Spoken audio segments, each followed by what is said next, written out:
তো ক্যানভা থেকে background image remove করার জন্য আমাদের যেটা করতে হবে, ফার্স্ট অফ অল একটা ব্রাউজার থেকে ক্যানভাটাকে ওপেন করতে হবে। তো আমরা এখানে ব্রাউজারে আসলাম, এবার আমরা ক্যানভাটাকে ওপেন করে নিব।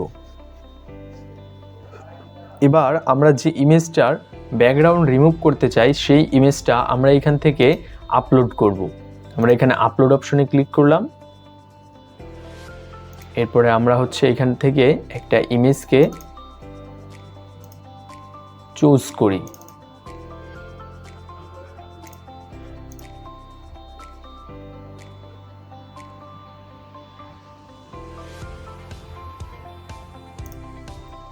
এই ইমেজটাকে আমরা এখানে সেট করলাম। এবার আমরা এই ইমেজটার উপরে ক্লিক করে এইখানে উপরে একটা অপশন আছে বিজি রিমুভার, অর্থাৎ ব্যাকগ্রাউন্ড রিমুভার। এই অপশনটাতে ক্লিক করলে পরে আমাদের যে ইমেজটা আছে এই ইমেজটার ব্যাকগ্রাউন্ড রিমুভ হয়ে যাবে।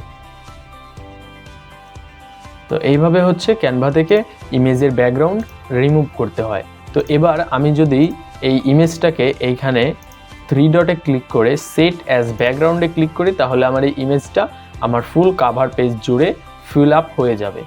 তো এইভাবে আমি এইখান থেকে শেয়ার করে আবার এইটাকে যখন ডাউনলোড করব তখন এইখানে ট্রান্সপারেন্ট ব্যাকগ্রাউন্ড, আমি যদি এই ইমেজটার ব্যাকগ্রাউন্ড এইভাবে রিমুভ না করতাম তাহলে আমি এখানে ট্রান্সপারেন্ট ব্যাকগ্রাউন্ডে ক্লিক করে যদি ডাউনলোডে ক্লিক করতাম তাহলেও আমার ইমেজের ব্যাকগ্রাউন্ডটা রিমুভ হয়ে যেত।